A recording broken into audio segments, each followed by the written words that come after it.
کس کی اجازت سے میرے کمرے میں داخل ہوئی ہو؟ کیا سمجھایا تھا میں نے تمہیں؟ دوبارہ مجھے اپنی شکل مت دکھانا۔ نہ جانے کیوں اسے انزل کے وجود سے شدید چڑ ہوتی تھی۔ کافی دنوں سے وہ نوٹ کر رہا تھا کہ وہ جہاں کہیں بھی جاتا ہے انزل جان بوجھ کر وہاں پر پہنچ جاتی ہے۔ وہ کوئی چھوٹا بچہ نہیں تھا جو اس کی حرکتوں کو سمجھتا نہ۔ اتنا تو اسے بھی اندازہ ہو گیا تھا کہ اس لڑکی کے دل میں کیا چل رہا ہے۔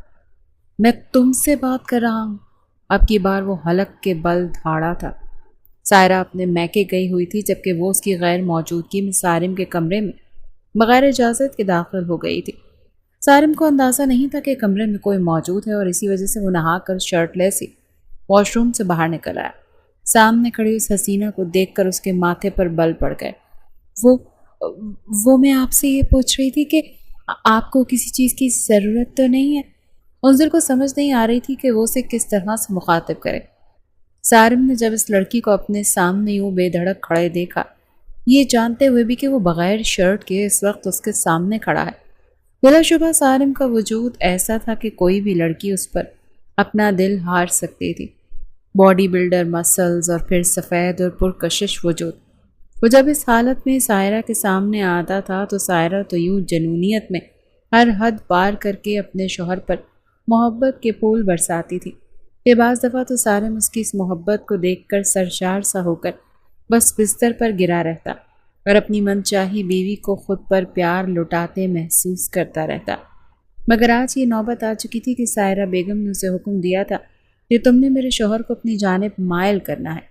اگر مجھے کسی چیز کی ضرورت ہوگی تو میں خود وہ لے لوں گا۔ میری فکر کرنے سے بہتر ہے اپنے کام کی طرف توجہ دو۔ میں نے پہلے بھی سمجھایا تھا کہ دوبارہ اس طرح کی حرکت مت کرنا۔ یہ کہہ کر وہ اس کی طرف بڑھا تو تیزی سے پیچھے کی طرف ہٹی، لیکن دیوار ہونے کی وجہ سے وہ اس کے ساتھ ہی لگ کر کھڑی ہو گئی تھی۔ اس کی موٹی موٹی آنکھیں اس وقت آنسوؤں سے بھیگی ہوئی تھی۔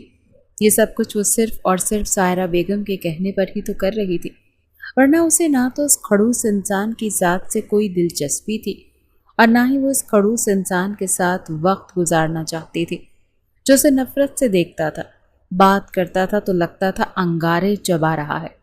میں نے تمہیں کیا سمجھایا تھا؟ میں تمہارے ساتھ کوئی بھی تعلق نہیں بناؤں گا۔ وہ اس 18 سالہ لڑکی کو گھورتے ہوئے بولا اور اسے وہاں سے جانے کا اشارہ کیا، جبکہ وہ اپنی جگہ پر کھڑی رہی۔ اس کا وجود ہولے ہولے لرز رہا تھا۔ اس کی آنکھوں سے مسلسل آنسو بہہ رہے تھے۔ اب میں سارے ڈرامے کا مقصد پوچھ سکتا ہوں؟ وہ جھنجھلاتے ہوئے بولا۔ مجھے پیسوں کی واقعی میں بہت شدید ضرورت تھی، اور اگر میں نے آپ کے ساتھ… انزل نے بات ادھوری چھوڑی تھی۔ وہ دھاڑتے ہوئے بولا، تو کیا تم پیسوں کے لیے اپنے آپ کو بیچنے کے لیے تیار ہو جاؤ گی؟ ایک طرف اس عورت نے تو میرا دماغ خراب کیا ہوا ہے اور دوسرا تم میرے سر پر مسلط ہو گئی ہو۔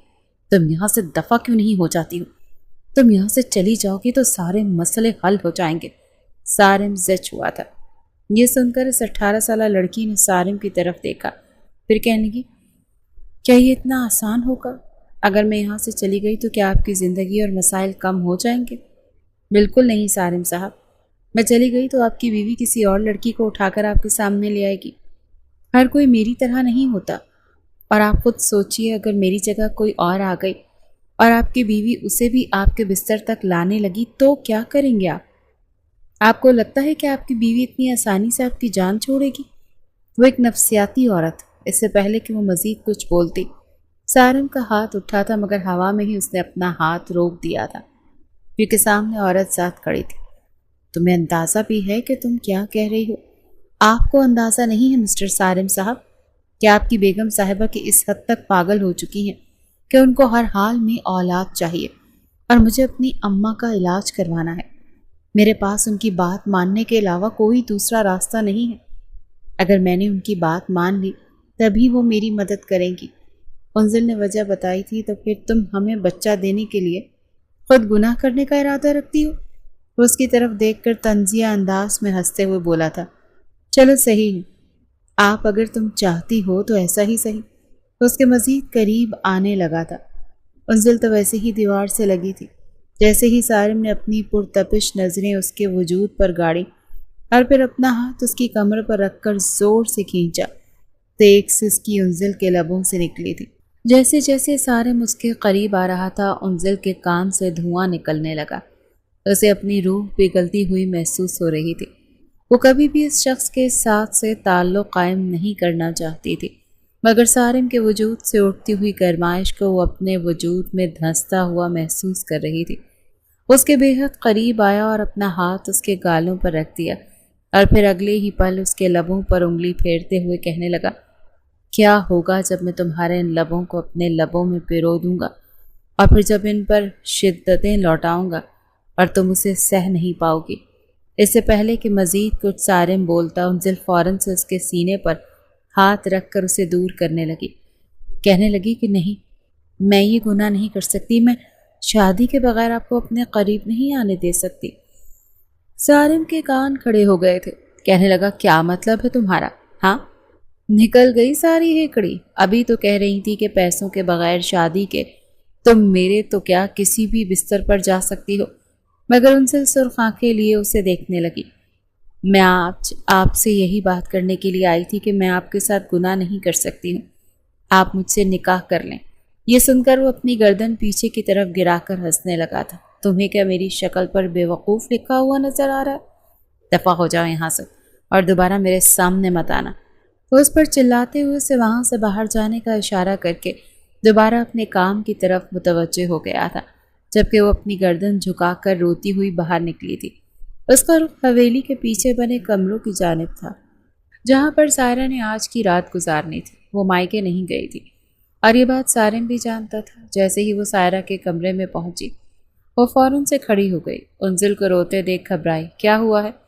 وہ فوراً سے کھڑی ہو گئی۔ انزل کو روتے دیکھ گھبرائی۔ کیا ہوا ہے؟ سائرہ نے اس کا ہاتھ مضبوطی سے پکڑا اور اسے اپنی جانب کھینچا۔ وہ بھی اندھیرے کمرے میں اس کے ساتھ ہی گم ہو گئی۔ وہ میرے ساتھ تعلق نہیں بنانا چاہتے ہیں، آپ ہی مجھے بتائیں کہ میں کیا کروں۔ وہ ایسا کیسے کر سکتا ہے؟ ابھی کل ہی تو میں نے اسے اس بارے میں ڈیٹیل سے بات کی تھی۔ صرف اور صرف کچھ ہی دنوں کی تو بات ہوگی، اور پھر تم پریگننٹ ہو جاؤ گی، ہمیں ہمارا بچہ مل جائے گا۔ سائرہ عجیب پاگلوں کی طرح بیہیو کر رہی تھی۔ مجھے بچہ چاہیے انزل، مجھے ہر صورت میں بچہ چاہیے۔ انزل کو اس کی ذہنی حالت پر بھی افسوس ہو رہا تھا اور غصہ بھی آ رہا تھا۔ اسے اس چیز کا بھی احساس ہو رہا تھا کہ اگر عورت بانجھ ہو تو نامکمل ہوتی ہے۔ دنیا بھر کی تمام خوشیاں اس کے قدموں میں کیوں نہ رکھ دی جائیں، وہ کبھی بھی اپنی ذات سے اور آس پاس کے ماحول سے خوش نہیں ہو پاتی۔ انزل نے جھجکتے ہوئے مشورہ دیا تھا کہ آپ وہ بچہ اڈاپٹ بھی تو کر سکتی ہیں۔ وہ برجستہ بولی، او نو، نہیں، میں اپنے شوہر کا ہی بچہ چاہیے۔ وہ حلق کے بل چلاتے ہوئے بولی تھی، اور تمہیں میں نے کتنی بار سمجھایا ہے کہ میرے ساتھ زبان درازی کرنے کی ضرورت نہیں ہے۔ تم کون ہوتی ہو مجھے یہ بتانے والی کہ مجھے کیا کرنا چاہیے اور کیا نہیں؟ یہ کہہ کر اس نے مضبوطی سے انزل کا ہاتھ پکڑا تو وہ درد سے کرا اٹھی تھی۔ مجھے تکلیف ہو رہی ہے، پلیز ایسا مت کریں۔ وہ سائرہ کو بتانا چاہتی تھی کہ اس کی باتوں سے اس کا جگر چھلی ہو گیا ہے۔ اسے اپنی قسمت پر بے تحاشا رونا آ رہا تھا۔ تایا جان کا چہرہ بار بار اس کی نظروں کے سامنے گھوم رہا تھا، جن کی وجہ سے وہ یہاں آ کر پھنس گئی تھی۔ اسے تو پڑھنے کا شوق تھا، اس کے سارے خواب چکنا چور ہو گئے تھے، اور اب اس کے سر پر ذمہ داری آ گئی تھی، اپنی بہن بھائیوں کی، اپنی ماں کی۔ اس ذمہ داری کو پورا کرنے کے لیے ہی اس نے اتنی بڑی کوٹھی میں کام کرنے کا فیصلہ کیا تھا۔ اگلی صبح سائرہ جب کمرے کے اندر داخل ہوئی تو سارم آفس جانے کے لیے تیار ہو رہا تھا۔ آپ نے مجھ سے وعدہ کیا تھا، وہ چلاتے ہوئے بولی۔ سارم کو اپنے سر میں درد کی ٹیسیں اٹھتی ہوئی محسوس ہوئی تھیں۔ عورت کی اونچی آواز اسے زہر لگتی تھی، مگر سامنے اس کی پسندیدہ عورت تھی جسے اس نے ٹوٹ کر چاہا تھا، مگر اس وقت ایک صدی شیرنی بنی ہوئی تھی۔ اور میں نے آپ کو بتایا تھا بیگم صاحبہ کہ میں ایسی کوئی بھی گھٹیا حرکت نہیں کروں گا۔ وہ پیار سے اس کے بال سمیٹتے ہوئے بولا تھا، مگر آپ تو راضی ہو گئے تھے، اب آپ ایسا کیسے کر سکتے ہیں؟ دیکھیں، صرف کچھ ہی دنوں کی تو بات ہے، آپ اسے اپنے ساتھ رکھ لیں، سارم ہمارا بچہ ہو جائے گا۔ کیوں نہیں سمجھتے آپ؟ کہیں ادھوری ہوں میں؟ مجھے میرا بچہ چاہیے، مجھے آپ کا بچہ چاہیے۔ وہ پھر سے جنونی ہوئی تھی۔ سارم کا سب بھی جواب دے چکا تھا۔ تم پاگل تو نہیں ہو گئی ہو؟ وہ اس کو دونوں کاندھوں سے پکڑ کر جھنجھوڑتے ہوئے بولا۔ ہاں ہاں میں پاگل ہو گئی، وہ یہ کہہ کر اس کے کاندھے پر سر رکھ کر پھوٹ پھوٹ کر رونے لگی تھی۔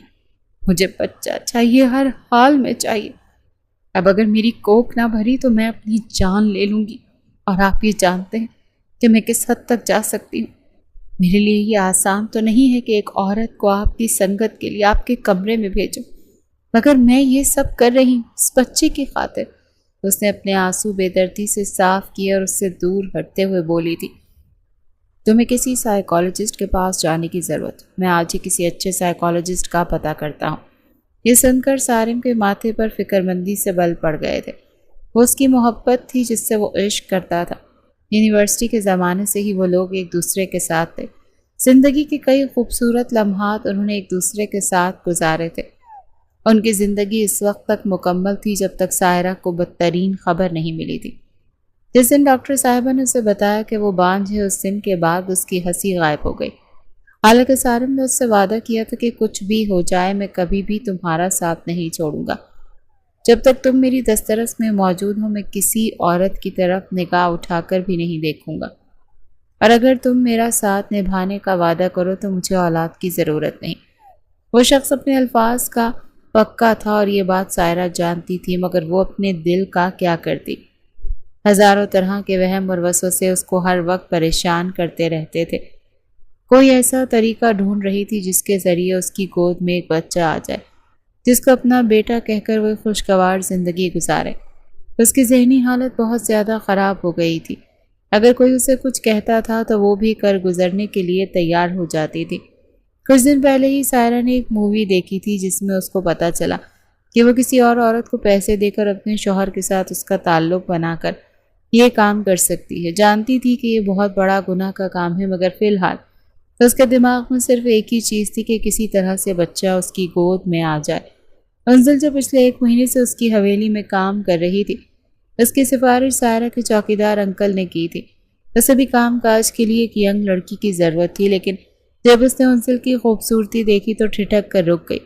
بلا شبہ وہ بہت حسین تھی، آسمان سے اتری ہوئی کوئی پری معلوم ہوتی تھی۔ سفید رنگت، بڑی بڑی سیاہ آنکھیں، تیکھی ناک اور پتلے پتلے ہونٹ، نازک سا جسم، وہ کسی کا بھی ایمان ڈگمگانے کی صلاحیت رکھتی تھی۔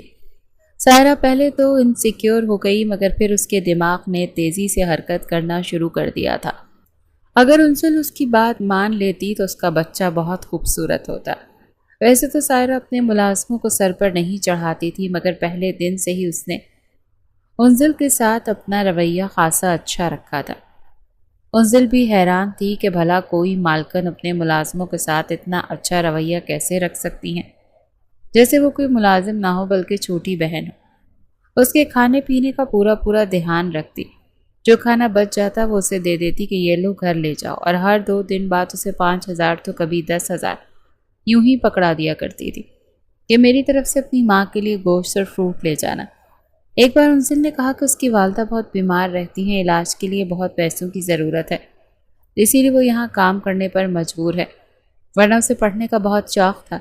انزل کی ماں کو علاج کے لیے ایک موٹی رقم کی ضرورت تھی۔ ویسے تو سائرہ ساتھ ساتھ پیسوں سے اس کی مدد کر رہی تھی، لیکن اس دن انتہائی مجبور ہو کر وہ اس کے پاس گئی تھی اور رونے لگی۔ اسے روتا دیکھ کر سائرہ نے فوراً اس کے لیے جوس کا گلاس منگوایا تھا، پھر کاندھے پر ہاتھ پھیر کر کہنے کی، کیا ہوا؟ ارے تم جیسی حسین لڑکی روتے ہوئے تو بالکل بھی اچھی نہیں لگتی، تم تو بالکل مومی گڑیا ہو۔ کیا ہوا؟ وہ پھوٹ پھوٹ کر رونے لگی اور پھر کہنے لگی کہ بی بی جی، وہ میری امی کی طبیعت بہت زیادہ خراب ہے، مجھے پیسوں کی ضرورت ہے۔ پہلے پیسے تھوڑے کم تھے، وہ تو چلو میں آپ کو تھوڑے لوٹا بھی دیتی، لیکن مجھے 8 لاکھ روپے کی ضرورت ہے۔ مجھے کچھ سمجھ نہیں آ رہی کہ میں کیا کروں۔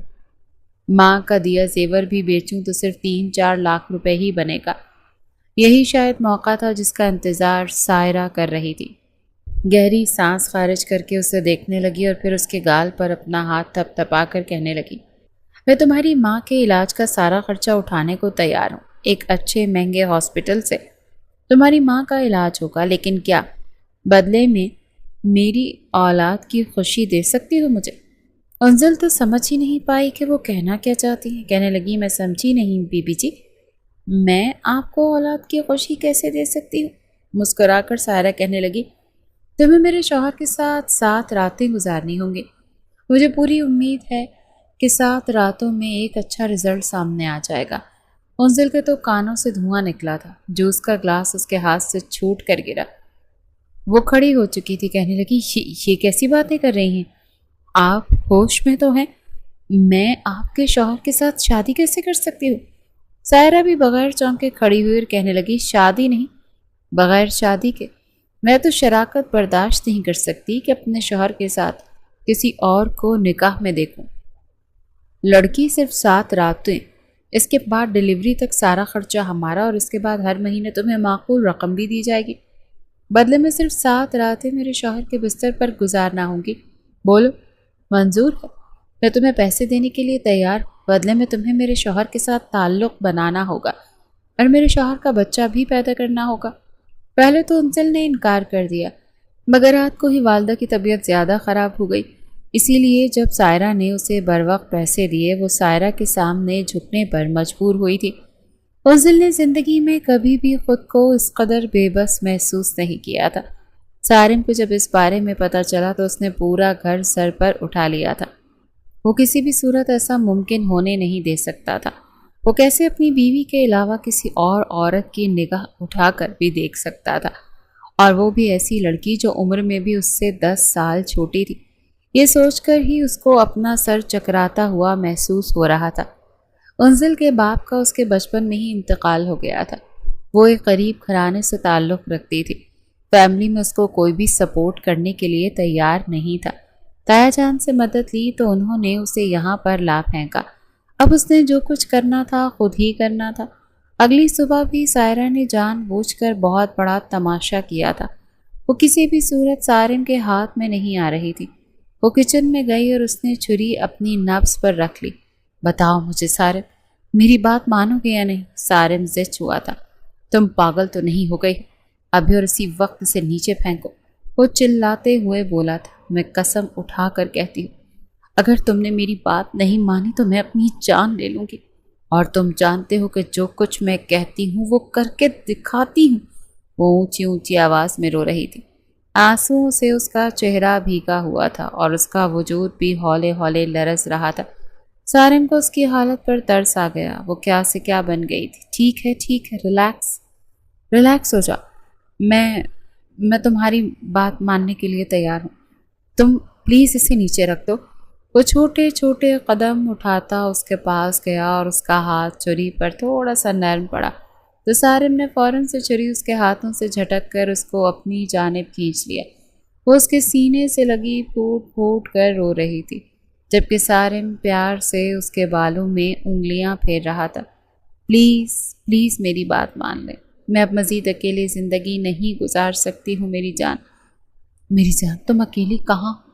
میں تمہارے ساتھ۔ مجھے بچہ چاہیے، مجھے ہر حال میں بچہ چاہیے۔ ہم اڈاپٹ بھی تو کر سکتے ہیں۔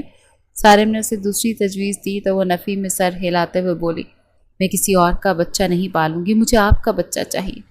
وہ عجیب پاگلوں جیسی حرکتیں کر رہی تھی اور بہت زیادہ ضدی بھی ہو گئی تھی۔ انزل جو کہ اپنے کمرے کے دروازے میں کھڑی خاموشی سے اور سہمی ہوئی نظروں سے ان دونوں کو دیکھ رہی تھی، سارم کے گھورنے پر وہ بھاگتی ہوئی اپنے کمرے میں چلی گئی۔ جب سے سائرہ نے اس بارے میں بات کی تھی تب سے وہ حویلی کے اندر ہی رہ رہی تھی، ورنہ اس سے پہلے تک وہ سرونٹ کوارٹر میں رہتی تھی۔ میری جان، تم جیسا کہو گی ویسا ہی ہوگا، اس کا ہاتھ اپنے ہاتھوں میں لیتے ہوئے مضبوط لہجے میں بولا تھا۔ کہیں ایسا تو نہیں ہے کہ آپ کو اس لڑکی سے محبت ہو جائے گی؟ وہ بہت خوبصورت ہے، مگر ایسا نہیں ہوگا۔ وہ ذہنی طور پر بہت زیادہ ڈسٹرب ہو چکی تھی اور سارم کو اس چیز کا یقین ہو گیا تھا کہ اس کو سائیکالوجسٹ کے پاس لے کر جانا چاہتا تھا، مگر وہ واویلا مچانا شروع کر دیتی تھی۔ اسے رات ہی وہ انزل کے کمرے میں گئی، اچھے طریقے سے نہا دھو کر اس کو گھورتے ہوئے خونخوار لہجے میں بولے تھے، اور خبردار، جو تم نے میرے شوہر پر ڈورے ڈالنے کی کوشش کی، جس کام کے لیے بھیج رہی ہوں صرف یہی کام کرنا، اور اس کے علاوہ اگر تم نے کوئی چالاکی کی تو مجھ سے برا کوئی نہیں ہوگا۔ وہ اس کے بازو اس کی کمر کے ساتھ لگاتی ہوئی اس کو بری طرح سے تکلیف پہنچا رہی تھی، جبکہ انزل درد سے کرا رہی تھی۔ کیا آپ کو ذرا بھی رحم نہیں آتا؟ بے ساختہ اس کے منہ سے نکلا تو اس نے ایک زوردار تھپڑ انزل کے چہرے پر مارا تھا۔ زبان درازی کرنے سے پہلے بھی منع کیا تھا میں نے۔ کون سا میں تمہارے ساتھ زبردستی کر رہی ہوں؟ تم اپنی مرضی سے یہ سب کچھ کر رہی ہو۔ تمہیں بھی تو اپنی ماں کے علاج کے لیے پیسے چاہیے۔ یہ فضول کے ڈرامے کسی اور کے سامنے جا کر لگانا۔ میں تم جیسی عورتوں سے بہت اچھے طریقے سے واقف ہوں۔ اس کو تھپڑ مار کر اسے اس کی اوقات یاد دلا چکی تھی، جبکہ انزل اس کے کہنے پر خاموشی سے واش روم فریش ہونے کے لیے چلی گئی تھی۔ وہ باہر ہی اس کے انتظار میں کھڑی تھی۔ جو کہا ہے وہ یاد رکھنا۔ ایک بار پھر سے اس نے پاگلوں کی طرح اظہار کرتے ہوئے کہا تو اس نے جلدی سے ہاں میں سر ہلا دیا تھا۔ وہ بس کسی طرح سے سائرہ سے جان چھڑوانا چاہتی تھی۔ اسے اپنے شوہر کے کمرے میں دھکا دیتے وقت وہ تیزی سے وہاں سے چلی گئی۔ وہ اس کمرے میں کہیں بھی نہیں تھا۔ انزل کی نگاہیں اس کو مسلسل تلاش کر رہی تھی۔ آنکھوں میں آنسو پھیلنے کی وجہ سے منظر بار بار دھندلا ہو رہا تھا۔ اسے دیکھا کہ وہ بالکنی میں کھڑا سگریٹ پھونک رہا تھا۔ وہ چھوٹے چھوٹے قدم اٹھاتی اس کے پاس گئی اور اس کے پیچھے جا کر کھڑی ہو گئی۔ کیا تم اس کے لیے دلی طور پر راضی ہو؟ وہ جانتا تھا کوئی بھی عورت کبھی بھی راضی نہیں ہو سکتی۔ انزل نے جلدی سے نفی میں سر ہلا دیا۔ آخر میں کیسے جان بوجھ کر اس گناہ کو اپنے سر پر لے سکتی ہوں؟ میں جانتے بوجھتے ہوئے کیسے جہنم میں چھلانگ لگا سکتی ہوں؟ تو پھر تم یہاں پر کیوں آئی ہو؟ میں آپ سے مدد طلب کرنے کے لیے آئی ہوں۔ یہ سن کر وہ پھیکے سے انداز میں مسکرا دیا۔ میں تمہاری کیا مدد کر سکتا ہوں؟ میں نے آپ سے پہلے بھی کہا تھا کہ آپ مجھ سے نکاح کر لیں۔ اس نے سگریٹ زمین پر پھینکا اور اسے اپنے پاؤں کے نیچے مسل دیا۔ اگر آپ مجھ سے نکاح کریں گے تو ہم دونوں ہی گناہ سے بچ جائیں گے۔ تمہیں پتہ ہے کہ اگر سائرہ کو اس بارے میں علم ہو گیا تو وہ کتنا بڑا تماشا لگائے گی۔ ان کو اولاد چاہیے، آپ کو ان کی خوشی چاہیے، اور میں چاہتی ہوں کہ میں کوئی گناہ نہ کروں۔ اسی لیے یہ نکاح ہم تینوں کے لیے ضروری ہے۔ فکر مت کریں، میں انہیں کبھی بھی اس بارے میں کچھ بھی نہیں بتاؤں گی۔ جیسے ہی یہ بچہ اس دنیا میں آئے گا آپ مجھے طلاق دے دیجیے گا۔ یہ الفاظ اس نے کتنی مشکل سے ادا کیے تھے یہ صرف انزل ہی جانتی تھی یا اس کا رب جانتا تھا۔ اور آج کی رات یہ سن کر اس کے گال شرم کے مارے لال ہو گئے تھے۔ جاؤ صوفے پر جا کر لیٹ جاؤ۔ اس نے ایک اور سگریٹ نکالا اور اس کو سلگانے لگا۔ اس کی بات سن کر اس کے چہرے کی طرف دیکھنے لگی تھی۔ جو کہا ہے وہ کرو۔ وہ جو غصہ مت دلاؤ، کہیں ایسا نہ ہو کہ میرا ارادہ بدل جائے۔ دھمکی آمیز انداز میں کہتا وہ اس کو اندر تک لرزنے پر مجبور کر گیا تھا۔ اگلے ہی لمحے وہ چیل کی تیزی سے صوفے پر جا کر لیٹ گئی تھی۔ ایک بڑا بوجھ اس کے ذہن سے اتر گیا تھا۔ وہ کافی حد تک پرسکون ہو گئے تھے۔ جب وہ کمرے میں گیا تو اس نے دیکھا کہ تم کمفرٹر کے بغیر ہی صوفے پر سوئی کانپ رہی تھی۔ اس نے آگے بڑھ کر کمبل اس پر ڈال دیا اور اس کے قریب گھٹنوں کے بل بیٹھ کر اس کے چہرے کو دیکھنے لگا۔ مجبوری انسان سے کیا کچھ نہیں کرواتی، وہ یہ سوچ کر رہ گیا تھا۔ انزل صاحبہ، اس نے دھیمے لہجے میں اس کا نام لیا تو وہ ہلکا سا کسمس آئی۔ یہ دیکھ کر وہ پیچھے کی طرف ہٹا اور بیڈ پر نیند دراز ہو گیا۔ پوری رات تھی، وہ سو نہیں پایا تھا۔ فیوچر کی ٹینشن اس کو کھائے جا رہی تھی۔ صبح فجر کے وقت اس نے نماز پڑھی اور سب کچھ اپنے رب کے حوالے کر دیا۔ وہ جب اٹھی تو سورج کی کرنیں اس کے چہرے پر پڑ رہی تھی۔ واش روم سے پانی گرنے کی آوازیں آ رہی تھیں۔ موصوف اٹھ چکے تھے۔ کھڑوس انسان اتنا بھی برا نہیں ہے، اس نے مسکراتے ہوئے سوچا۔ اسی وقت ہی کمرے کے دروازے پر زور زور سے دستک ہونے لگی۔ یوں لگ رہا تھا جیسے کوئی دروازہ توڑنے کی کوشش کر رہا ہو۔ وہ جلدی سے اٹھی اور جا کر کمرے کا دروازہ کھول دیا۔ سائرہ سامنے ہی کھڑی تھی اور اس کے ماتھے پر بل پڑے ہوئے تھے اور اس نے اپنے بازو لپیٹے ہوئے تھے۔ وہ اس کا ہاتھ پکڑ کر اسے بولنے کا موقع دیے بغیر ہی اسے کھینچتے ہوئے اپنے ساتھ لے کر گئی۔ تمہارے پاس صرف اور صرف ایک ہفتے کا وقت ہے۔ اگر ایک ہفتے میں تم نے بس کر جائیں۔ آپ کس طرح کی باتیں کر رہی ہیں؟ وہ جھنجھلاتے ہوئے بولی۔ میرے ہاتھ میں کچھ بھی نہیں ہے، سب کچھ اوپر والے کے ہاتھ میں ہے۔ سائرہ اس کو خون خوار نظروں سے گھورنے لگی۔ یہ بات ہمیشہ اپنے ذہن میں رکھنا کہ وہ میرا شوہر ہے، اور اس کے ماتھے پر زور زور سے انگلی مارتے ہوئے اس کو آنکھوں ہی آنکھوں میں بہت کچھ باور کروا چکی تھی۔ جی مجھے یاد ہے، اور میں کبھی بھی نہیں بھولوں گی، اس نے نگاہیں چراتے ہوئے جواب دیا۔ سائرہ اپنے کمرے میں جا چکی تھی اور اس نے دروازہ اس کے منہ پر زور سے بند کیا، جیسے اس کو اس کی اوقات بتائی ہو۔ یا اللہ، اس عورت کو ہدایت عطا فرما۔ وہ سائرہ کے لیے دعا کے علاوہ اور کچھ بھی نہیں کر سکتی تھی۔ صرف دعا ہی تھی جس کے ذریعے وہ پاگل عورت ٹھیک ہو سکتی تھی۔ اس شام وہ حویلی سے بہانے سے نکلی تھی کیونکہ سارم نے اسے فارم ہاؤس آنے کے لیے کہا تھا، جہاں پر اس نے اپنے کچھ قریبی دوستوں کو بلایا ہوا تھا اور قاضی کا بھی بندوبست کر لیا تھا۔ حویلی سے باہر نکلتے ہی ایک گاڑی اس کے قریب آ کر رکی جس میں سارم کا ڈرائیور موجود تھا۔ بی بی صاحبہ بیٹھ جائیے، صاحب کا حکم ہے، وہ نرمی سے بولا تو وہ خاموشی سے پچھلی سیٹ پر جا کر بیٹھ گئی۔ صاحب کا حکم ہے، وہ نرمی سے بولا تو وہ خاموشی سے پچھلی سیٹ پر جا کر بیٹھ گئی۔ اس کا دل تھا کسی نے باہر نکلنے کو تیار تھا۔ اپنی ماں کا چہرہ بار بار اس کی نظروں کے سامنے گھوم رہا تھا۔ اگر امی کو پتہ چل گیا کہ میں یہ سب کچھ کر رہی ہوں تو وہ تو مجھ سے کبھی بھی بات نہیں کریں گی، انہیں تو مجھ سے شدید نفرت ہو جائے گی۔ چہرہ پھر سے آنسوؤں سے تر ہو گیا تھا۔ وہاں پر پہنچی تو سارم کے دوست اس کو عجیب و غریب نظروں سے دیکھ رہے تھے۔ سب کی نظروں میں اس کے لیے حقارت تھی، اور کیسے نہ ہوتی، وہ ایک معمولی سی ملازمہ کے علاوہ اور کچھ بھی نہیں تھی، جبکہ سائرہ تو ایک بہت بڑے بزنس مین کی بیٹی تھی۔ اس کا سٹینڈرڈ کہاں انزل سے میچ ہو سکتا تھا؟ توصیف نے سارم کا بازو مضبوطی سے دبوچتے ہوئے کہا، تو پھر ایک بار سوچ لے تو مجھے نہیں لگتا کہ تجھے اس طرح اس سے نکاح کرنا چاہیے اور جھنجٹ میں پڑنا چاہیے۔ کہیں ایسا نہ ہو کہ بعد میں یہ تیرے گلے پڑ جائے۔ ہمارا ایگریمنٹ سائن ہوگا، وہ پرسنل انداز میں مسکراتے ہوئے بولا تھا۔ بچی کی پیدائش کا، اور فوراً بعد اس کو طلاق دے دوں گا۔ اس ایگریمنٹ پر ہم دونوں کے ہی سگنیچر ہوں گے۔ توصیف نے بھی اختیار اس کا کاندھا تھپکا تھا، جیسے اسے یہ سن کر بہت خوشی محسوس ہوئی ہو۔ سارم سے اس کا نکاح ہو چکا تھا۔ وہ بہت زیادہ کنفیوز ہو رہی تھی۔ اس قدر شدید ٹھنڈ میں بھی اس کو پسینے آ رہے تھے اور دل کی دھڑکنیں اسے اپنے کانوں میں سنائی دے رہی تھی۔ تمہیں پتہ ہے نا کہ تمہیں کیا کرنا ہے؟ اس نے بے اختیار اپنی گردن اٹھائے، وہ بمشکل اس کے کاندھوں تک پہنچتی تھی۔ جی مجھے پتہ ہے، اپنا اکاؤنٹ نمبر بتاؤ، میں تمہیں کچھ پیسے بھیج دیتا ہوں، تو تم اپنے گھر بھیج دینا۔ نہیں نہیں، اس کی ضرورت نہیں ہے، وہ میڈم صاحبہ نے اماں کے علاج کے لیے مجھے پیسے دے دیے ہیں، اس نے پرجوش انداز میں مسکراتے ہوئے جواب دیا۔ تو کیا تمہیں اور پیسے نہیں چاہیے؟ نہیں نہیں، وہ نفی میں گردن ہلانے لگی۔ سارم کو حیرت بھی ہو رہی تھی کہ آخر کوئی اس قدر ایماندار کیسے ہو سکتا ہے۔ اگر وہ چاہتی تو اس کو بیوقوف بنا کر اس سے دوبارہ سے پیسے وصول کر سکتی تھی۔ یہ میں تمہیں اپنی خوشی سے دے رہا ہوں، اکاؤنٹ نمبر میرے نمبر پر بھیج دینا۔ مگر میرے پاس موبائل نہیں ہے، اس نے معصومیت سے آنکھیں ٹمٹماتے ہوئے کہا۔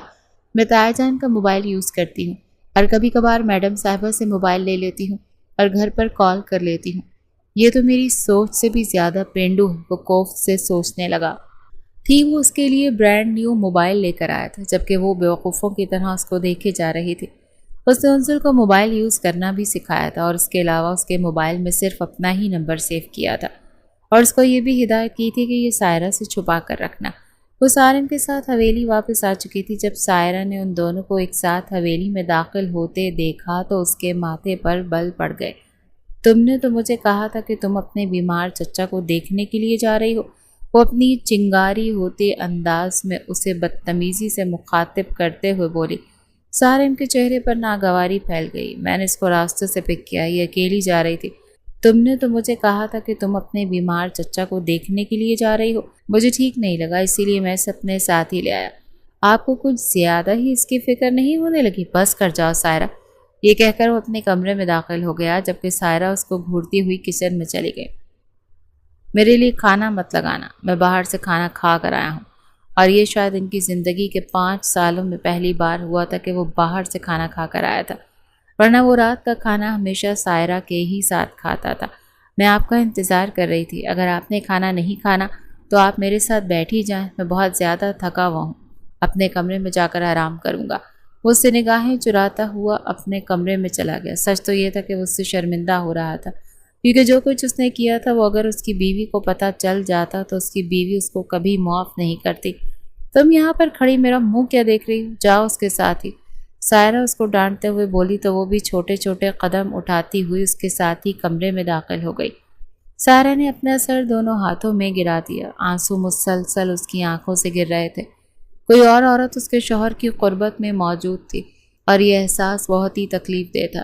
کبھی کبھار تو اس قدر پھٹنے کو تیار ہو جاتا، اس کا دل کرتا کہ وہ اپنی جان ہی لے لے۔ وہ جس انسان کی محبت کی اکیلی حقدار تھی، آج مجبوری کے باہر وہ اس کی محبت کو بھی بانٹ رہی تھی۔ اس نے آسمان کی طرف سر اٹھا کر دیکھا اور پھوٹ پھوٹ کر رونے لگی۔ میرے رب، میرے لیے آسانی پیدا فرما، میرے دل کی تکلیف کو کم کر دے، میں مزید یہ سب کچھ برداشت نہیں کر سکتی۔ کبھی کبھار مجھے لگتا ہے کہ میرا دل پھٹ جائے گا۔ یہ کہہ کر وہ پھر سے چیخ چیخ کر رونے لگی تھی۔ اس کے رونے کی آوازیں اندر جا رہی تھیں، مگر سارم شیشے کے سامنے کھڑا اپنی رسٹ واچ اتار رہا تھا۔ اس کے چہرے کے تاثرات نارمل تھے اور وہ بیگم صاحبہ وہ رو رہی ہیں، اس کو رونے دو، تھوڑی ہی دیر میں خود ہی ریلیکس ہو جائے گی۔ مجھے لگتا ہے کہ اس کو تھوڑا سا ٹائم دینا چاہیے۔ یہ کہہ کر وہ بیڈ پر جا کر نیم دراز ہو گیا تھا، جبکہ وہ قریب ہی کھڑی ہو کر اپنی انگلیاں چٹکانے لگی۔ آپ کیا مجھے تمہیں انویٹیشن کارڈ بھیجنا پڑے گا؟ یہ سن کر اس نے نفی میں سر ہلایا اور اس کے قریب ہی جا کر کھڑی ہو گئی۔ ایک جھٹکے سے وہ اسے اپنی طرف دھکیل چکا تھا۔ ویسے ایک بات کی تو تمہیں داد دینی چاہیے، تم جتنی بیوقوف نظر آتی ہو اتنی بیوقوف ہو نہیں۔ کیا مطلب؟ میں آپ کی بات سمجھی نہیں۔ تم نے مجھ جیسے انسان کو نکاح کے لیے راضی کر لیا، کچھ تو خاص بات ہے تم میں۔ وہ نہ چاہتے ہوئے بھی بہکنے لگا تھا۔ وہ لڑکی تھی ہی اتنی حسین کہ اسے نگاہ ہٹانا مشکل ہی نہیں، ناممکن تھا۔ اپنا کون سا مقصد لے کر یہاں پر آئی؟ اب وہ اس کے بالوں کے ساتھ چھیڑ خانی کر رہا تھا۔ یہ سن کر اس کے چہرے کی ہوائیاں اڑ گئی تھیں۔ میں کوئی مقصد یہاں پر لے کر نہیں آئی ہوں۔ میں بس یہ چاہتی ہوں کہ میری اماں کا علاج ہو جائے۔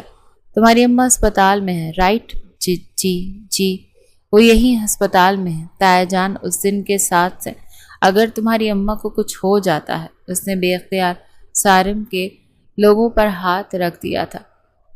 ایسی باتیں مت کریں، اللہ میری امی کو لمبی زندگی دے، میں انہی کے لیے تو یہ سب کچھ کر رہی ہوں۔ ایسی باتیں مت کریں، اللہ میری امی کو لمبی زندگی دے۔ تمہیں میں کیسا انسان لگتا ہوں؟ اس کو غور سے دیکھتے ہوئے اس سے ایک نیا سوال کر رہا تھا۔ زندگی میں پہلی بار سوالات کا جواب دینا اس کو مشکل لگ رہا تھا۔ آپ اچھے انسان ہیں۔ تمہیں میری نیچر کیسی لگتی ہے؟ مجھے آپ رحم دل لگتے ہیں۔ تمہیں پتہ ہے کہ رحم دل کون ہوتا ہے؟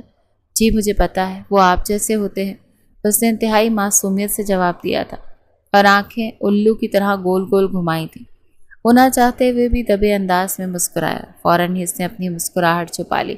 میں تمہیں کچھ چیزیں کلیئر کر لینا چاہتا ہوں۔ مجھے امید ہے کہ وہ چیزیں تم اپنے اس چھوٹے سے دماغ میں بٹھا لو گے۔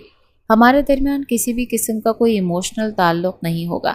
اس نے بے ساختہ پہلو بدلا تھا۔ وہ تو ابھی سے ہی اپنے دل میں اس ظالم شخص کے لیے جذبات محسوس کرنے لگی تھی جس کو اس کی ذات سے کوئی دلچسپی ہی نہیں تھی۔ تم سن رہی ہو کہ میں کیا کہہ رہا ہوں؟ جب اس نے انزل کو زون آؤٹ ہوتے ہوئے دیکھا تو اس کا نام پکارتے ہوئے سوال کیا۔ جی میں سن رہی ہوں۔ صرف سننا نہیں ہے بلکہ میری کہی ہوئی باتوں پر عمل کرنا ہے۔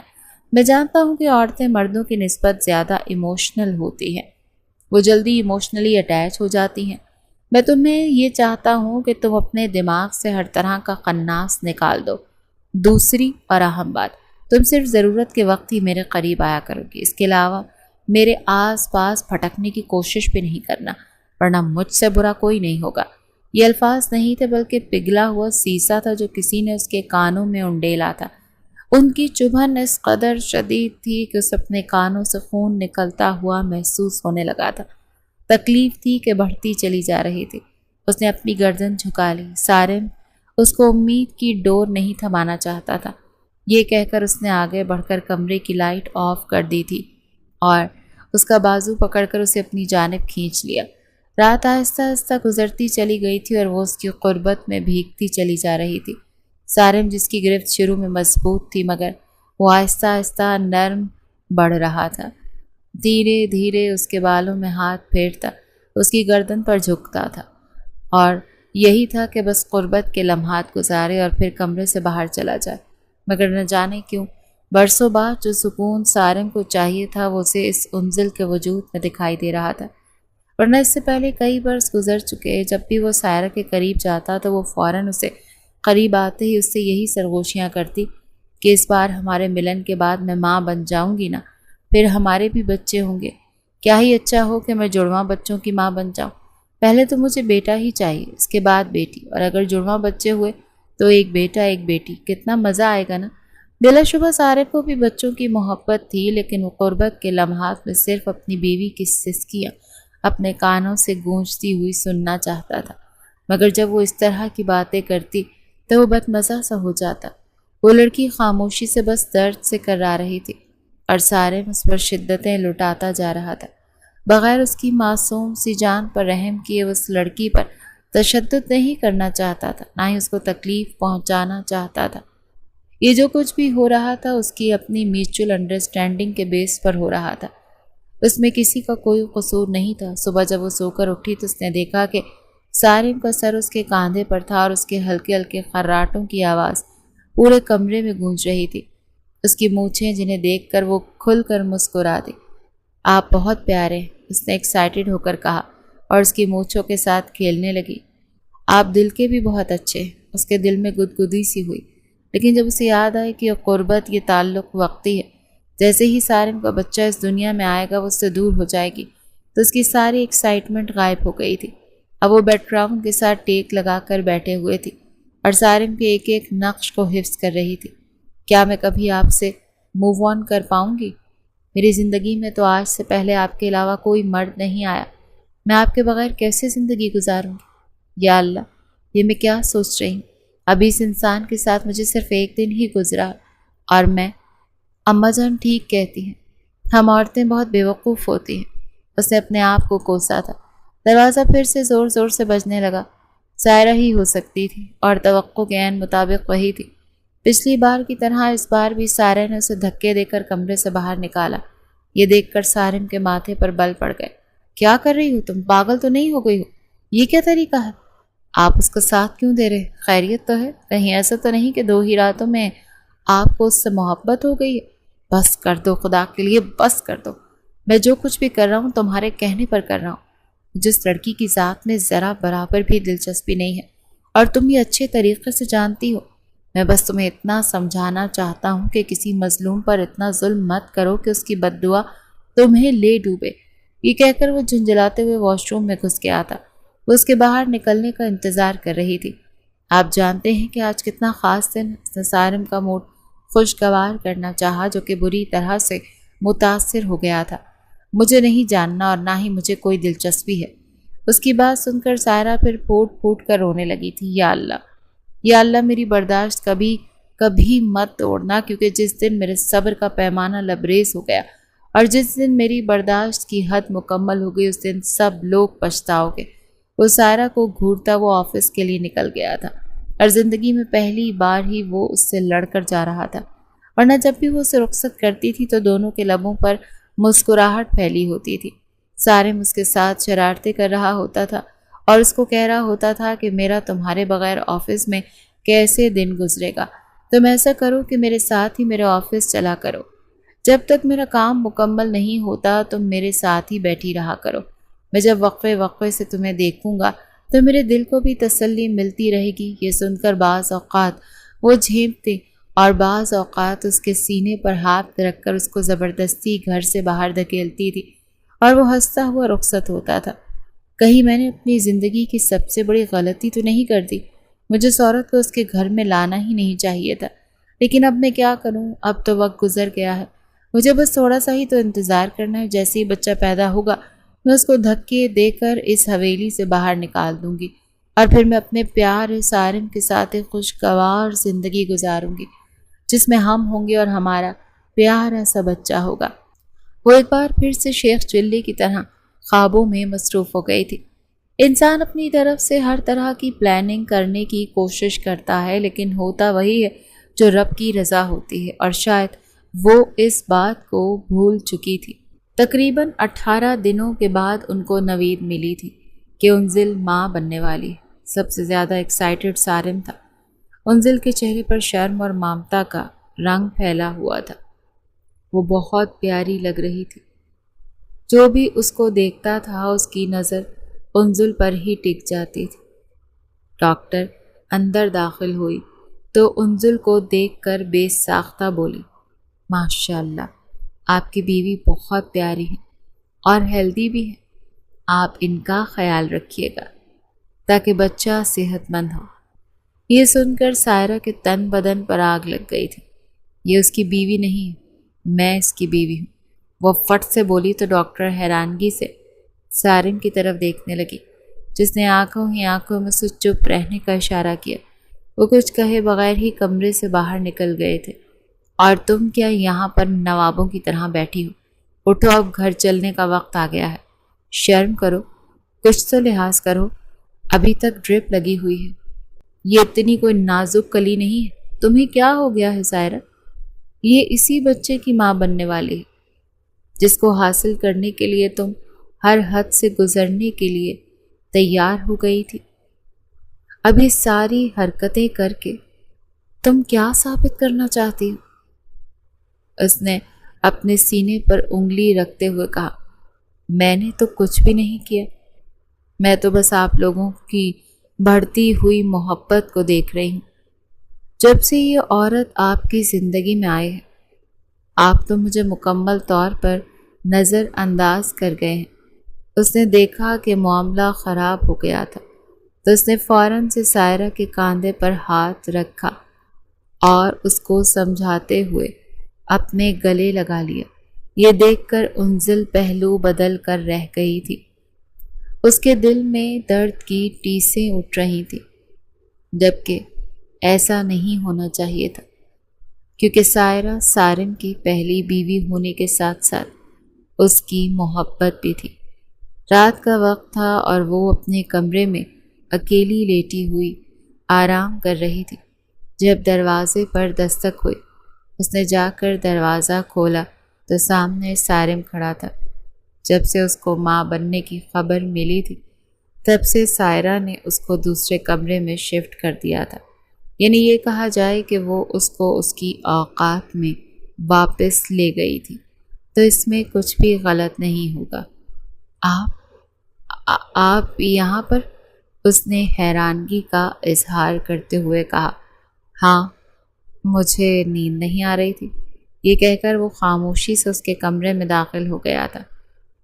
اگر سائرہ بیگم کو اس بارے میں پتہ چل گیا، وہ نیند کی گولیاں کھا کر سو چکی ہے اور فجر سے پہلے تک نہیں اٹھے گی۔ تم اس کی ٹینشن نہ لو۔ وہ اسی سے پوچھنا چاہتی تھی کہ آخر اس کا یہاں پر آنے کا کیا مقصد ہے۔ وہ کوئی بھی بات کیے بغیر خاموشی سے بیڈ پر جا کر لیٹ گیا تھا۔ کیا آپ کے سر میں درد ہو رہا ہے؟ اس نے معصومیت سے سوال کیا۔ اس نے تیزی سے ہاں میں سر ہلایا تو اس کے بالوں میں ہاتھ پھیرنے لگی اور اس کا سر دبانے لگی۔ وہ نیند کی گہری وادیوں میں چلا گیا تھا۔ اب وہ انزل کو کیا بتاتا کہ اسے اس کی عادت ہو گئی تھی۔ اب اس کے بغیر نہ تو اسے نیند آتی تھی، نہ ہی اپنے کمرے میں اسے سکون ملتا تھا، اور یہ بات بہت ہی حیرت انگیز تھی۔ یہ نہیں تھا کہ سائرہ اس کے دل سے اتر چکی تھی۔ وہ ابھی بھی اس عورت سے محبت کرتا تھا، مگر وہ اس کی حرکتوں سے عاجز آ گیا تھا۔ مرد کو ہمیشہ وہ عورت پسند آتی ہے جو اس کو سکون دے، جو اس کے مسئلے سنے، نہ کہ اس کے لیے مسئلے پیدا کرے۔ وہ باہر سے جب تھکا ہارا گھر آتا ہے تو اس کی خواہش ہوتی ہے کہ اس کی بیوی مسکرا کر اس کا استقبال کرے اور اس کی تھکن دور کرنے کا سامان تیار کرے، مگر سائرہ دن بدن وحشی اور پاگل ہوتی جا رہی تھی۔ اس کی حرکتیں سدھرنے کے بجائے خراب ہوتی جا رہی تھیں۔ اس کو لگا تھا کہ اس کی خواہش پوری کرنے کے بعد اس کو نارمل کرنے میں کامیاب ہو جائے گا، مگر یہ بھی اس کی غلط فہمی تھی۔ اب وہ پہلے سے زیادہ انسیکیور ہو گئی تھی، ہر وقت ہی وہم کرتی رہتی تھی اور پھر ان وہموں کی بنیاد پر اس پر الزامات لگاتی تھی، اس کے کردار پر وار کرتی تھی۔ سارم کی جگہ اگر وہاں پر کوئی اور مرد ہوتا تو کب کا اس کو طلاق دے چکا ہوتا۔ جتنا صبر سارم میں تھا اتنا صبر کسی میں نہیں تھا۔ انزل خاموشی سے اس کے چہرے کو دیکھتی جا رہی تھی۔ تھوڑی ہی دیر میں وہ بھی نیند کی گہری وادیوں میں چلی گئی تھی۔ فجر کی اذانوں کے قریب ہی سارم کی آنکھ کھل گئی تھی۔ اس نے دیکھا اس کے سینے پر سر رکھ کر لیٹی ہوئی تھی۔ وہ اپنے کمرے میں نہیں جانا چاہتا تھا، وہ اسی عورت کے پاس ہی رکنا چاہتا تھا جس عورت کے پاس اسے سکون مل رہا تھا، مگر پھر سائرہ کا سوچتے ہوئے وہ نہ چاہتے ہوئے بھی چپ چاپ کمرے سے باہر نکل گیا۔ اس دن کے بعد وہ انزل کا بہت زیادہ خیال رکھنے لگا تھا۔ اس کی چھوٹی سے چھوٹی ضرورت کو پورا کرتا تھا۔ اس کی دیکھ بھال کے لیے اس نے کیئر ٹیکر بھی رکھ لی تھی۔ انزل کو کچن کا کوئی کام بھی کرنے کی اجازت نہیں تھی۔ سائرہ کو جب بہت زیادہ غصہ آتا تھا تو وہ جان بوجھ کر اس کو کچن میں گھسا دیتی تھی۔ اب سارم نے کچن میں کیمرے لگوا دیے تھے اور سائرہ کو بھی سختی سے منع کر دیا تھا کہ تم اس سے کوئی کام نہیں کرواؤ گی۔ جب سائرہ اس کو انزل کا خیال رکھتے ہوئے دیکھتی تھی تو اس کو جیلسی ہوتی تھی۔ ایک دم سے ہی اسے انزل سے اور اس کی کوکھ میں موجود اس بچے سے نفرت سی ہونے لگی تھی۔ بیگم صاحبہ، مجھے تو لگتا ہے کہ انزل صاحبہ آپ کی جگہ لینے میں کامیاب ہو گئی ہیں۔ وہ حویلی کی پرانی ملازمہ تھی۔ تم ہوش میں تو ہو؟ یہ تم کیا کہہ رہی ہو؟ بیگم صاحبہ، میں وہی کہہ رہی ہوں جو میں نے اپنی آنکھوں سے دیکھا ہے۔ وہ انزل صاحبہ کا بہت زیادہ خیال رکھتے ہیں۔ مجھے لگا تھا کہ یہ سب کچھ وہ اپنے بچے کے لیے کر رہے ہیں، مگر میں نے انہیں ایک ساتھ ہنستے کھیلتے ہوئے بھی دیکھا ہے۔ سچ کہوں تو وہ ایک دوسرے کے ساتھ مکمل لگتے ہیں۔ مجھے یہ بھی لگ رہا ہے کہ اب آپ کی سارم صاحب کی زندگی میں وہ جگہ نہیں رہی جو پہلے تھی۔ چپ کرو اور جاؤ یہاں سے۔ خبردار جو دوبارہ تم نے کبھی اس طرح سے بات کی، ورنہ اس حویلی سے باہر پھینکوا دوں گی تم کو۔ اس نے غصے سے اپنے سے بڑی عمر کی عورت کو ذلیل کیا اور اسے وہاں سے جانے کا اشارہ کیا۔ بانو بیگم چپ چاپ وہاں سے چلی گئی تھی۔ مجھے اب اس عورت کا کچھ نہ کچھ تو کرنا پڑے گا۔ سارا کا دماغ تیزی سے حرکت کر رہا تھا۔ وہ اب اس لڑکی کو اپنے راستے سے ہٹانا چاہتی تھی۔ اس کے لیے اسے کتنی ہی بڑی قیمت کیوں نہ ادا کرنی پڑتی، وہ اس قیمت کو ادا کرنے کے لیے تیار تھی۔ جو بچہ اس سے ہر حال میں چاہیے تھا، اب اسی بچے کی وہ جان لینا چاہتی تھی، کیونکہ اس بچے کی وجہ سے اس کا شوہر انزل کے قریب ہو گیا تھا، اور یہ خیال اس کو تنگ کیے جا رہا تھا کہ اگر بچہ پیدا ہونے کے بعد اس نے انزل کو نہ چھوڑا اور اس سے شادی کر لی، دن رات یہی خیال اس کو ڈستے رہتے تھے۔ اس دن اس نے جان بوجھ کر سیڑھیوں پر تیل گرایا تھا تاکہ انزل وہاں سے اترے تو اس کا پاؤں پھسلے اور وہ گر جائے۔ بانو بیگم نے اسے یہی بتایا تھا کہ انزل کمرے میں ہے، جبکہ وہ تھوڑی دیر پہلے ہی سارم کے ساتھ اسپتال جانے کے لیے نکلی تھی۔ سارا اپنے کمرے میں لیٹی مسکرا رہی تھی۔ وہاں پر کوئی کیمرہ موجود نہیں تھا، اسی لیے اس کو یقین تھا کہ کوئی بھی اس کو نہیں پکڑ پائے گا اور وہ یہ الزام کسی ملازمہ پر لگا دے گی۔ اسی وقت ہی اس کا موبائل وجہ ہسپتال سے کال آئی، اس کے شوہر کا ایکسیڈنٹ ہو گیا تھا۔ یہ خبر سن کر اسے اپنا سر گول گول گھومتا ہوا محسوس ہوا تھا۔ اس کے دماغ سے ہر چیز نکل چکی تھی۔ نہ ہی اب اسے انزل کو سبق سکھانا تھا، نہ ہی اسے اس کے بچے کو مارنا تھا۔ اس کو سارم کے ڈرائیور نے کال کی تھی۔ وہ تیزی سے کمرے سے باہر نکلی۔ اس کے ذہن سے یہ بات نکل چکی تھی کہ اس نے سیڑھیوں پر تیل گرایا ہوا ہے، جو گرا ہوا کسی اور کے لیے گڑھا کھودنے والی تھی، خود ہی اس میں جا گری۔ اس کا پاؤں پھسلا تھا اور اگلے ہی لمحے وہ لڑکھڑاتی ہوئی زمیں بوس ہو گئی۔ اس کے سر پر شدید چوٹ لگی تھی۔ موقع پر ہی اس کی روح اس فانی دنیا سے پرواز کر گئی۔ شور کی آواز سن کر بانو تیزی سے باہر نکلی۔ سامنے کا منظر دیکھ کر وہ بہت زیادہ گھبرا گئی تھی۔ اس نے سائرہ بیگم کا سر اپنی گود میں رکھا اور ان کے چہرے کو تھپکا، مگر اس کا سر ایک طرف کو ڈھلک گیا تھا اور اس کی نفس بھی رک چکی تھی۔ سائرہ کی موت سارم پر قیامت بن کر ٹوٹی تھی۔ جس ڈرائیور نے سائرہ کو کال کی تھی وہ خوفزدہ ہو کر وہاں سے بھاگ گیا تھا۔ حالانکہ سارم نے کو کوئی نقصان نہیں پہنچانا تھا۔ انزل کے لیے سارم کو سنبھالنا بہت مشکل ہو گیا تھا۔ اس کو بھی سائرہ کے لیے افسوس ہو رہا تھا۔ سائرہ کی ماں حویلی آئی تھی، اسے انزل کے بارے میں سب کچھ پتہ چلا تھا۔ اس کو دھکے دے کر حویلی سے باہر نکالنے ہی لگی تھی کہ سارم نے اس کے بازو آزاد کروائے اور چلاتے ہوئے بولا، خبردار جو آپ نے میری بیوی کو ہاتھ لگایا، مجھ سے برا کوئی نہیں ہوگا۔ یہ تم کیا کہہ رہے ہو؟ یہ میری بیوی، میں نے اس سے نکاح کیا اور یہ نکاح آپ کی بیٹی ہی کے کہنے پر ہوا تھا۔ وہ ماں نہیں بن سکتی تھی، مگر وہ یہ چاہتی تھی کہ میں کسی اور کے ساتھ تعلق بناؤں اور اس طرح سے اس کی گود میں بچہ آ جائے گا۔ وہ نگاہیں چراتے ہوئے بولا تھا۔ اس نے انزل کو وہاں سے جانے کا اشارہ کیا تھا، جو کہ ڈری سہمی کھڑی تھی۔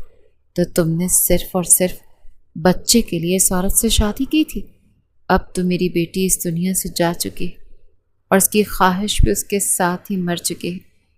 پھر یہ عورت یہاں پر کیا کر رہی؟ میں نے آپ کو پہلے بھی بتایا تھا کہ، اور اب بھی بتا رہا ہوں، کہ یہ میری بیوی ہے، اور بہت جلد میں آفیشلی پوری دنیا کے سامنے بھی یہ بات کلیئر کر دوں گا کہ آپ کو میرے معاملے میں اب دخل اندازی کرنے کی کوئی ضرورت نہیں ہے۔ آپ یہاں سے جا سکتے۔ وہ جانتا تھا کہ سائرہ کو ہر الٹا مشورہ دینے والی اس کی ماں تھی۔ انزل کے معاملے میں بھی سائرہ کی ماں نے اس کو فورس کیا تھا۔ سارم نے خود ان ماں بیٹی کی باتیں سنی تھی اور وہ سائرہ سے بہت مایوس بھی ہوا تھا۔ وہ زیادہ تر وقت اکیلا گزارتا تھا۔ اب اس نے انزل کے ساتھ ٹائم سپینڈ کرنا چھوڑ دیا تھا۔ دوسری طرف وہ اپنا خیال رکھنے کے ساتھ ساتھ اس کا خیال رکھنے کی بھی ہر ممکن کوشش کرتی تھی۔ ایک رات اس کی طبیعت بہت زیادہ خراب ہو گئی۔ بہت ہی زیادہ خراب ہو گئی تھی۔ وہ اسے ہسپتال لے کر گیا تھا۔ اس نے 2 جڑواں بچوں کو جنم دیا تھا۔ انزل کی آنکھیں بار بار آنسوؤں سے بھیگ گئی تھیں، کیونکہ اس کو لگ رہا تھا کہ وہ شخص اس کو طلاق دے دے گا، کیونکہ اگریمنٹ کے مطابق یہی ہونا تھا۔ حقیقت تو یہ تھی کہ وہ ایگریمنٹ ہی جھوٹا تھا، اور جس پیج پر سگنیچر کروائے گئے تھے وہ کسی اور چیز کا تھا۔ سارم کی نیت اسی دن ہی بدل گئی تھی۔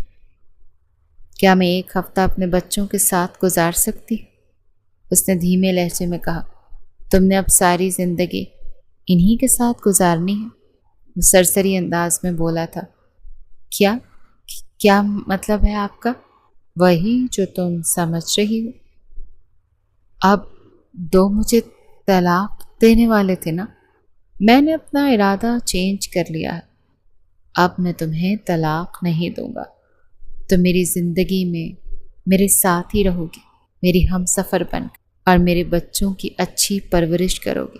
ابھی وہ اسے صرف اتنا ہی کہہ کر خاموش ہو گیا تھا، مگر انزل جانتی تھی کہ جلد ہی وہ اس دنیا اور اس انسان کو خود سے محبت کرنے پر مجبور کر دے گی۔ انزل کے گھر والوں کو سارم نے خود ہی حقیقت بتائی تھی اور ان کو منا لیا تھا۔ 1 سال کے اندر اس نے مکمل طور پر اپنی محبت سے موم کر دیا تھا۔ اب وہ ہر وقت اسی کا نام گنگناتا رہتا تھا۔ ایسا نہیں تھا کہ وہ سارہ کو بھول چکا تھا۔ اکثر ہی سارہ کی یاد اس کو ستاتی تو وہ بہت اداس ہو جاتا تھا، اور تب انزل ہی اس کا سہارا بنتی تھی، اس کو سنبھالتی تھی۔ وہ ایک بہت ہی اچھی بیوی ہونے کے ساتھ ساتھ اچھی ساتھی اور اچھی دوست بھی تھی۔ یوں ہی وقت آگے بڑھنے لگا اور دونوں اپنے بچوں کے ساتھ ہنسی خوشی زندگی گزارنے لگے۔ مگر ہاں، سارم نے اپنے بچوں کو یہ ضرور بتایا تھا کہ ان کی ایک بڑی ماں بھی تھی، اور اگر وہ تگ و دو نہ کرتی تو آج وہ اس دنیا میں بھی نہ آتے، اور نہ ہی تم لوگوں کی ماما میری زندگی میں آتی۔ یوں وہ بچے اکثر سائرہ کی تصویر دیوار پر ٹنگی دیکھتے تو اسے بڑی ماما کہہ کر ہی پکارتے تھے۔